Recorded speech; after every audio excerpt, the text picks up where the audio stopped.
Ako si Private Arnie Orquia, 980914, Infantry Philippine Army, assigned sa 1st Scout Ranger Battalion, 1st Scout Ranger Regiment, Philippine Army. Pangwalo po ako sa siyam na magkakapatid. Pangalawa po ako sa bunso. Yung buhay namin noon is hindi kami, ako yung bata na nangangarap lang na magsundalo. Ang buhay namin is hindi ko naman masasabi na isang kahig santo ka, pero bago kami kumain ng mga, halimbawa, 3 times a day po, umagahan, tanghalian, hapunan, bago namin kainin yun, is kailangan namin paghirapan lahat. Ang nanay ko is ambulant vendor, ang tatay ko ay farmer. So, yun yung pagkabuhay? Yes po. Ang nanay ko is nagtitinda lang siya ng mga kakanin. Sa umaga, gulay. Sa madaling araw, nagtitinda ang nanay ko ng mga kalakal sa palengke. Pagdating niya ng mga umaga, magtitinda siya ng mga gulay. Tapos sa hapon, merienda, magtitinda siya ng mga bibingka, butchi, biko, ganun po. Tapos yun po yung umiikot na pambili namin ng pagkain ng tatay ko. Kapag may kita sa bukid, yun po yung namin sa pang-araw-araw na buhay. Hindi naman po ganun lagi kalakas yung mga sa bukid. Kaya, nanay ko talaga yung nag-support sa amin. Okay. Ano yung hindi mo makalimutan na karanasan mo nung bata? Yun yung karanasan na hindi ko makakalimutan is yung nakikita ko yung mga classmate ko na inihahatid ng mga magulang nila. Tapos yung bag nila, punong-puno ng pagkain. Tapos ikaw makikita mo yung pagkain. Hindi nga po ako nabilhan ng nanay ko ng lunchbox. Ang pagkain ko, yung totoo, nakabalot siya sa dahon ng saging, tapos ang ulam ko is tuyo, tapos kasama na nung kanin. May times pa na nabutas yung dahon ng saging sa loob ng bag ko, tapos nangamoy yung bag ko talaga na amoy tuyo. Yun talaga hindi ko makakalimutan. Tapos yung mga classmate ko na may nakakain na mga something na masasarap, kagaya na may mga biskwit kami, wala nun. Kailangan namin sikap, sumama sa nanay ko na pumunta sa palengke, na magbenta kami ng kalakal para lang maibili kami ng nanay ko ng biskwit. Kapag wala kaming extra income, wala kaming gano'n na mababaon sa school. So, ano yung nagiging nag-aral ako ng grade 1 to grade 5. Bago ako pumasok sa umaga, dapat makapagbenta muna ako ng mga talong, sitaw na tanim ng tatay ko para may baon ako. Tapos, tanghali, uuwi ako ng tanghali sa amin. Pag umuwi ko, kung ano lang yung abutan namin pagkain, yun na yun. Tapos pasok na ulit. Minsan, pinapadala na ako ng nanay ko ng pagkain sa school. Naranasan ko pa dun, sir, na sabi ng nanay ko, anak, papadalan ka na lang namin ng kanin at saka ng ulam sa school, sa kuya mo. Kasi po yung kuya ko noon, high school. Nag-iintay ako alas 12 na, dumating na ang alauna, hindi pa dumatating yung kuya ko, wala pang tanghalian. Continue ang pasok. Di wala, gutom ako, sabi ko. Tapos dumating ang nanay ko, nagtitinda ng bibingka, dating sa school dadaanan ako ng bibingka. Sabi ko, nanay, walang kanin na dumating kanina, gutom na ako. Kaya ang nanay ko, binigyan niya na lang ako ng bibingka at yun ang kinain ko. Tapos minsan, di ako nakakapasok sa hapon kasi kailangan ko tulungan yung nanay ko magtinda ng bibingka, butche, para lang may maisaing kami pang kinabukasan, para sa mga kapatid ko, ganun po. Sa murang edad, naramdaman mo sobrang naramdaman ko po yun. Kasi grade 1 to grade 5, nasa amin po ako, ang gagawin ko magtitinda. Kailan ko lang magtinda. Hindi ko na nga po napaprioritize yung pag-aaral ko, pero pumapasok pa rin po ako. Tapos grade 6, hanggang makatapos po ako ng first year college, nag-stay po ako dun sa bahay ng vice mayor sa amin. Siya po yung nagpaaral sa akin. Ang wala akong gagawin kundi parang hindi naman po nila ako tinuring na katulong, pero magsaserve ka talaga sa kanila. Doon ako lumaki hanggang first year college. Tapos po, ang gagawin ko, tutulong maglaba, maglinis ng bahay, magtinda ng tindahan nila. Hindi naman nila ako tinuring na iba. Ayun, pinag-aral po nila ako. Tapos doon ko na na-focus yung pag-aaral ko hanggang sa first year high school ako, lagi akong kasama sa honor. Gumraduate ako ng high school, nakakuha ko ng Latin honor, valedictorian po ako. Tapos yun po yung ginamit ko para makapag-aral ako ng kolehiyo. Hanggang first year college, nasa kanila ako. Tapos umalis na ako ng second year college kasi nahihiya na ako na every time na dadating ako galing sa school, sila pa yung parang pagsisilbihan pa ako ng dalawang, matanda na po kasi sila pagsisilbihan pa ako ng dalawang matanda na ako po yung hahainan ng pagkain. Kaya nag-decide po ako na uwi na lang po muna ako sa amin. Kasi nakakahiya na ganito yung setup ko, ako yung nag-aaral, pinapag-aral nila ako, tapos ako pa yung nagsiserve para sa kanila. Parang ako pa yung pinagsiserve nila, na dapat ako yung nagsiserve sa kanila.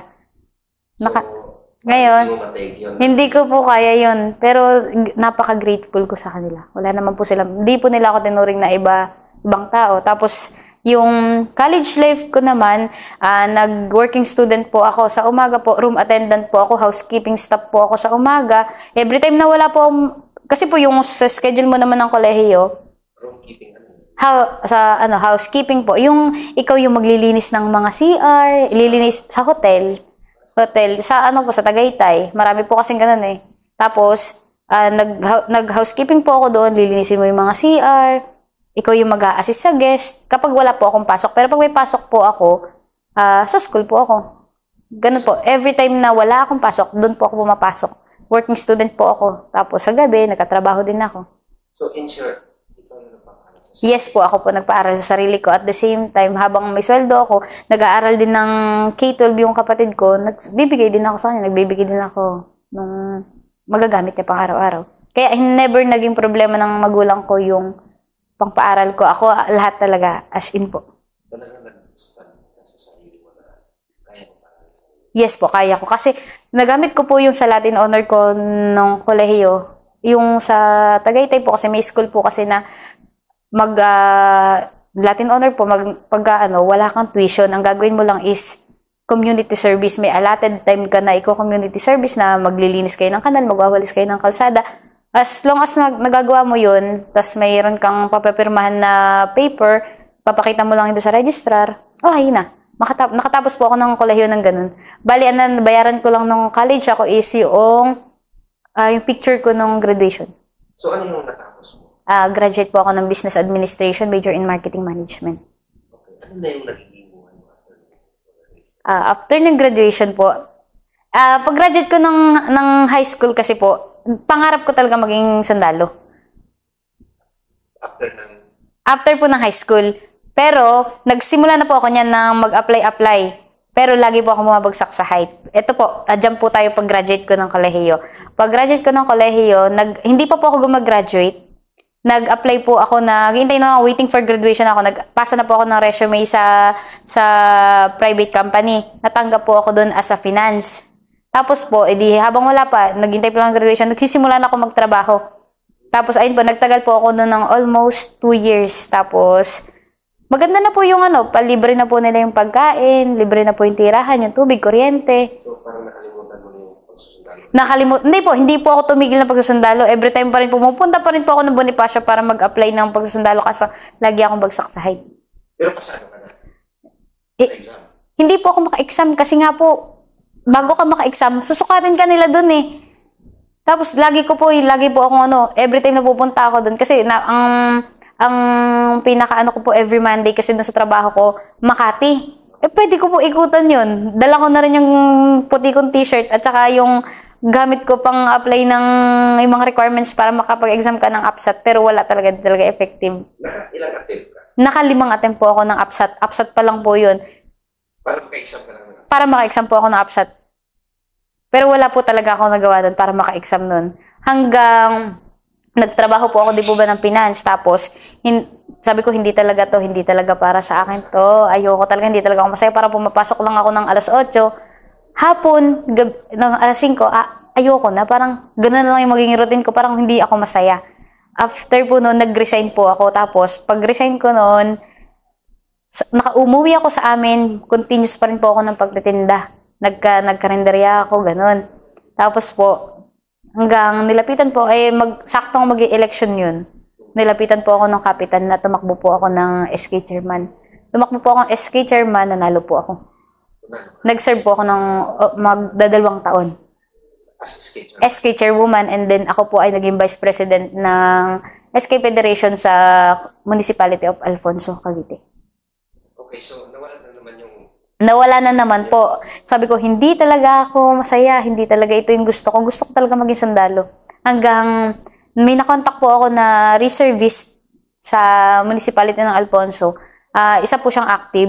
Active po siya na reserve. May kilala po siya na pinag-endorsean niya sa akin sa Campriego. Bakit yung desire or yung puso mo sa sundalo talaga? Ay, kasi po, yung kuya ko po ay frustrated na applicant po. Every time na tatawagan siya ng Philippine Army, lagi siyang saktong pinauwi nung tumutulong sa kanya na mag-apply. Tapos hindi siya hanggang inabot na siya ng overage, hindi na siya nakaano. Tapos po, idol ko siya kasi nung mga bata kami, siya yung kapatid ko na laging wala sa amin, kahit ano, Pasko, bagong taon, lagi siyang malayo para laang makatulong sa mga magulang namin na ma-provide yung pangangailangan namin araw-araw. Siya yung parang nag-sacrifice ng lahat. So parang gusto mo talaga Siya yung naging motivation tsaka inspiration ko na gusto kong maging sundalo kasi ito rin yung gusto ko, aside from gusto ko, ito rin yung nakikita ko na para matuwa din yung tao na naging inspirasyon ko. Ayun po. Yun yung... So, okay, yung ano mo na, nakilala mo yung taong reservist. Nakilala ko po yung taong reservist na yun. Pinakilala niya po sa akin yung tao pwede ko lapitan sa Camp Priego, sa Tansa, Cavite po. So, nag-strike po ako doon for almost 6 months. Then, nag-apply po ako doon. Binigyan po nila, naggawa po sila ang Camp Priego ng recommendation na pumunta po ako ng Bonifacio para mag-exam. May dala po akong papel na please prioritize this person na makapag-exam. Dala-dala ko po yung papel na kaya naka-exam po ako ng APSAT. Pagka-exam ko po ng APSAT, mga 2 months, lumabas ang result. Pasado po ako. Natuwa po ako sa 5 pang-anim po kasi yung sa Air Force, nag-try din ako sa Air Force, bali sa 6 na try ko na yun po yung pagkakataon na na-accommodate ako sa pag-exam. Sa Army.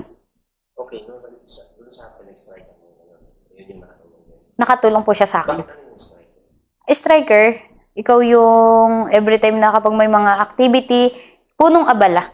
Ikaw yung uutusan nila ng gawin mo to, magluto ka ng ganito. Para kang naninilbihan sa kanila habang nag-iintay ka ng pagkakataon na matulungan ka din nila. So, despite na okay lang yun. Okay lang. Basta tulungan nila ako. Kahit, sabi ko noon, kahit alipinin nila ako kasi sanay naman ako sa hirap. Okay lang sa akin. Basta ang kapalit ito yung pangarap ko. Okay ako. Bakit hindi ka sumuko? Kasi alam ko po na ito lang yung...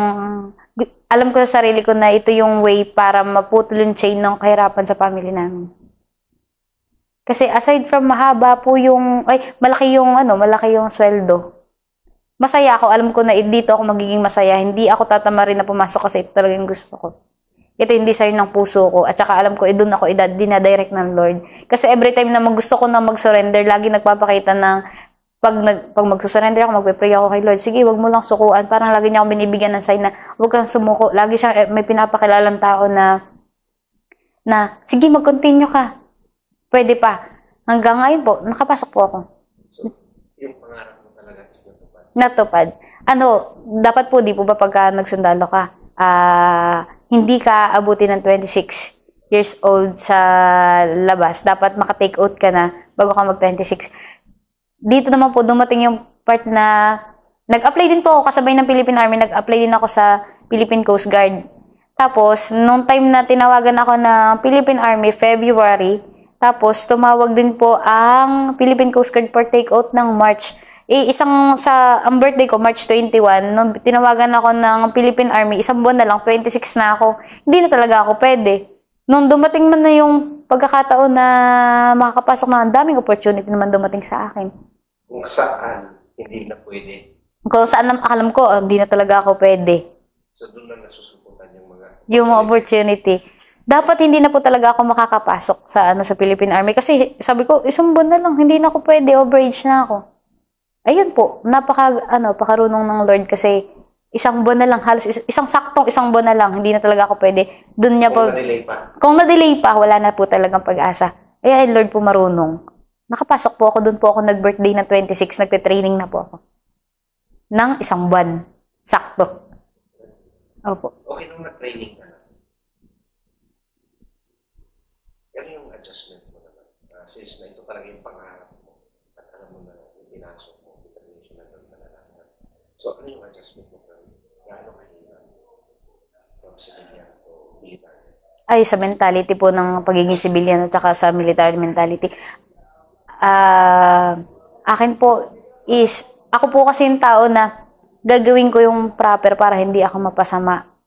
Yung naging malaking adjustment sa akin dun is, kapag sa training, kapag may kasalanan ka, may kasalanan ng isa is kasalanan ng lahat.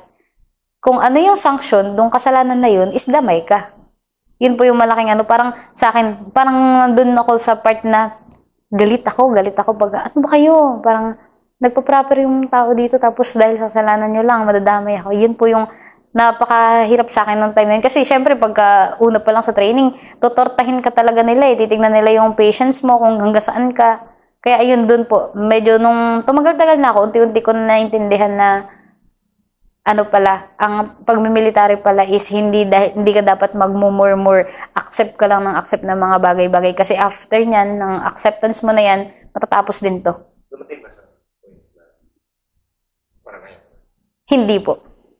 Never po ako nakaisip na lumabas at sumuko dun sa training. Kasi sobrang tagal ko, 2014 ko to inintay eh. 2014, kailan lang ako nakapasok, 2022 na. Kota na 2021, 2022. Ang tagal-tagal ko inintay, bakit ko pa susukuan? Nandito na. At napakadaming taong nangangarap na gusto makapasok dun sa pagtitraining na yun. Tapos ako sasayangin ko lang. Kaya hindi ko pa talaga naisipan na isurrender yun, na sumuko dun sa loob. Kahit gano'n pa yan siya kahirap. So yun talaga yung panindigan mo. Paninindigan ko, pinasok ko to, tatapusin ko po talaga ito. Ano yung nagustuhan mo sa training?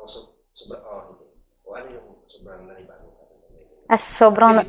Sobrang nanibakag ko po ako sa training is, una, yung gigising kayo na sobrang aga pero sobrang late nyo na matulog, tapos kinabukasan loaded kayo ng activity. Yung assault course po kami. Assault course po kami, may time po yun eh. Matatawirin mo yung mataas na 6 feet wall sa SROC. Yung mataas na yung tatawirin mo yun, dapat matawid mo yun. Alam niyo po, malapit na ako mag-time, nalaglag po ako dun sa 6 feet wall na yun. Ay, dahil sobrang baba ko, wala naman magtutulak sa'yo dun eh.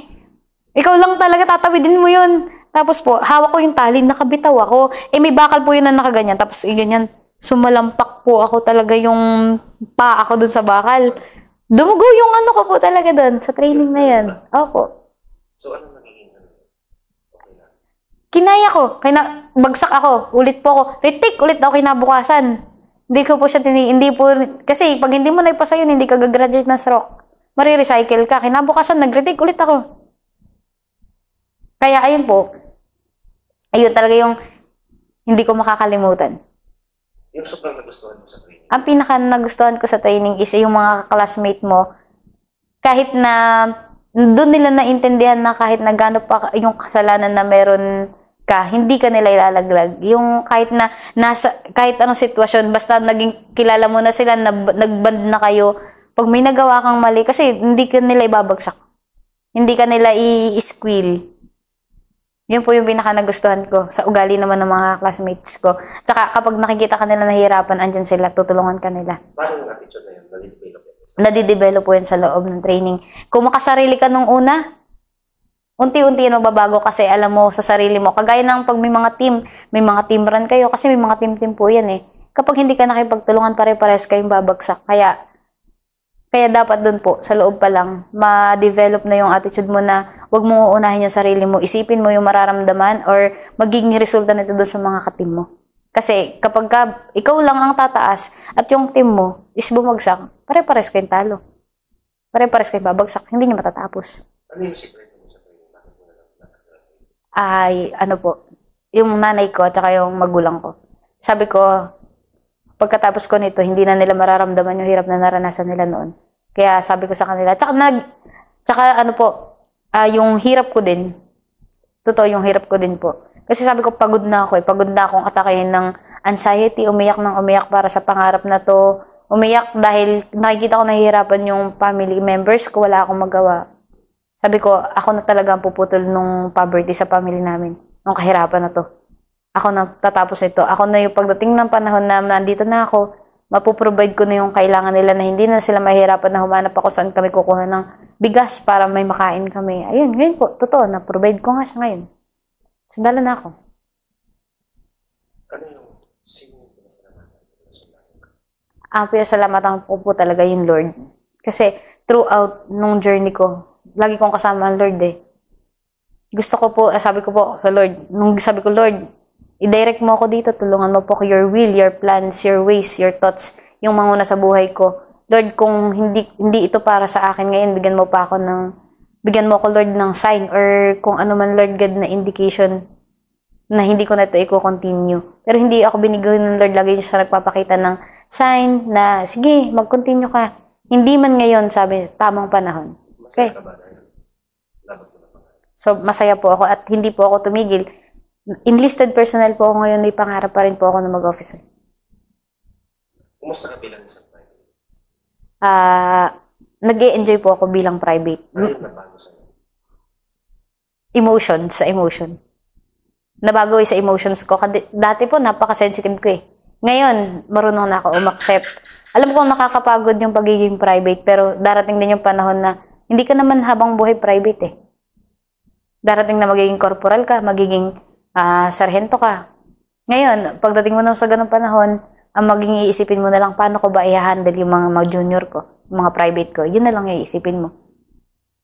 Sa tingin mo, bakit ang kabataan kailangan magsilbi sa bayan?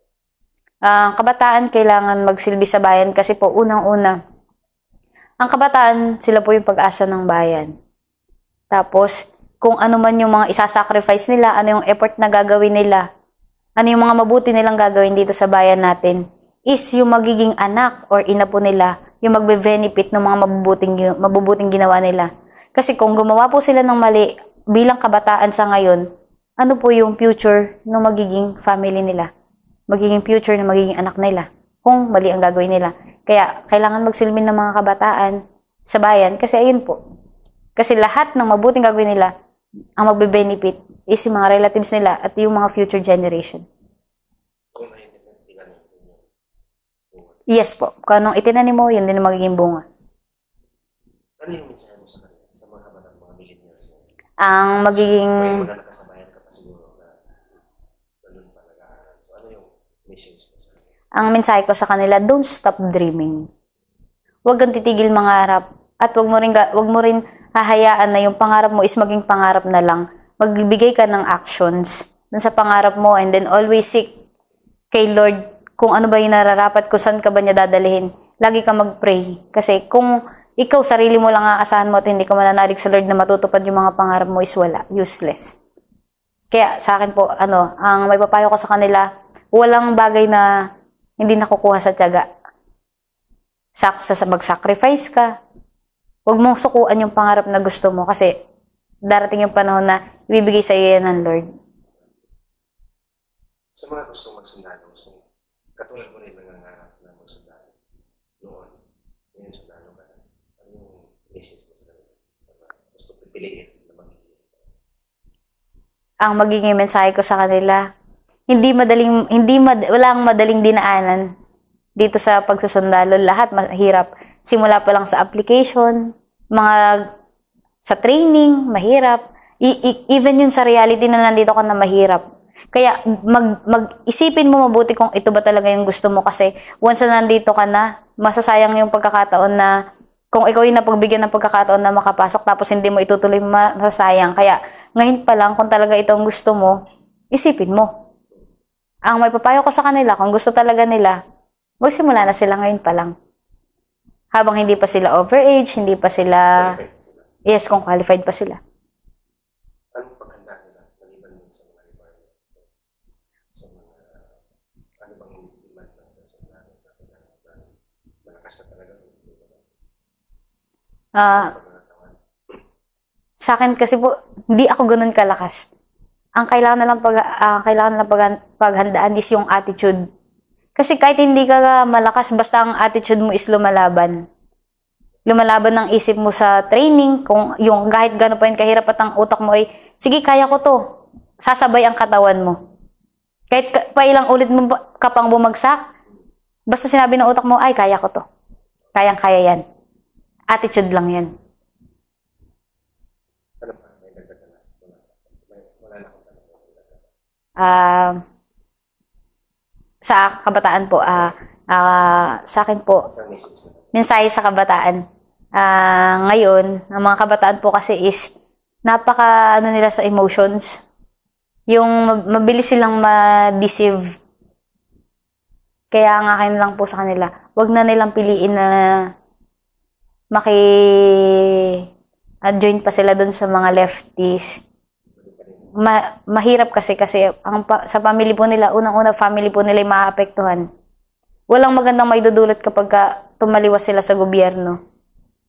Yun. Sa ngayon po, ang mga kabataan, mag-aral kayo mabuti para mapaganda yung buhay nyo. Kasi yung edukasyon, wala talaga makakakuhin sa'yo. Yan yung magiging way paano mo matutulungan yung mga magulang mo. Kaya sa mga kabataan, ayun po, huwag mga sakit ng ulo. Yun lang po. Yun lang. Opo.